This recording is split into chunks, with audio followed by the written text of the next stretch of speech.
মালিক, দিন দুনিয়ার মালিক, জীবন মৃত্যুর মালিক আল্লাহ, আপনি দয়া করে আমাদের জীবনের গুনাহগুলো মাফ করে দেন। ওগো প্রভু, আমার মা বাপ এই কবরস্থানে শুয়ে আছেন।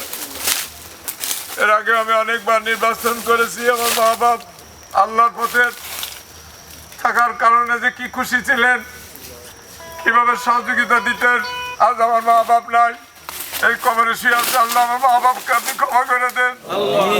তারা আপনার দিন কায়েমের পক্ষে ছিলেন, দিন কায়েমের জন্য তারা আমার জন্য দোয়া করতেন, সহযোগিতা করতেন। আল্লাহ, আপনি মা বাপকে ক্ষমা করে দেন, এই কবরবাসীকে আপনি ক্ষমা করে দেন। আমরা এখানে যে উপস্থিত হয়েছে, আমাদের সকলের মা বাপকে আপনি ক্ষমা করে দেন। আমাদের আপনজন, আত্মীয় স্বজন যে যেখানে মারা গেছে সবাইকে আপনি ক্ষমা করে দেন। আল্লাহ, আমরা আপনার জমির আপনার দিনকে বিজয় করতে চাই। আমাদের তো কোনো শক্তি নাই, আমাদের তো কোনো অর্থ নাই। আমাদের একমাত্র সম্বল আপনার রহমত। আল্লাহ, আপনি রহমত দিয়ে, দয়া দিয়ে, আমাদের রহমতের চাদর দিয়ে আমাদেরকে ডেকে ফেলেন।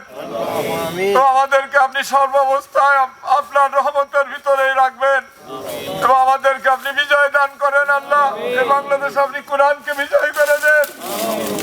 সুবহান রাব্বিকা রাব্বিল ইজ্জাতি আম্মা ইয়াসিফুন, আসসালামু আলাল মুরসালিন, আলহামদুলিল্লাহি রাব্বিল আলামিন। আজাল আখিরা কালিমাতিনা ইনদাল মাউতি, লা ইলাহা ইল্লাল্লাহু মুহাম্মাদুর রাসূলুল্লাহ।